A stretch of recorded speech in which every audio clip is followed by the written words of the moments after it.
Hi everyone, welcome back to the channel. In this video, I'll show you how to access the SunGrow Logger remotely. Step 1. Log into the iSolarCloud web portal and select your plant. Step 2. Go to Device, then select Data Logger on the page.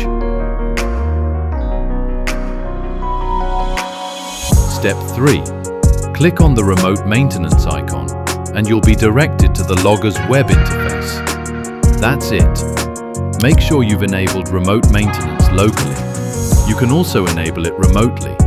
I've attached a video guide at the end of this video. If you found this guide helpful, don't forget to like, share, and subscribe for more SunGrow tips and solar troubleshooting videos. Thanks for watching, and see you in the next one.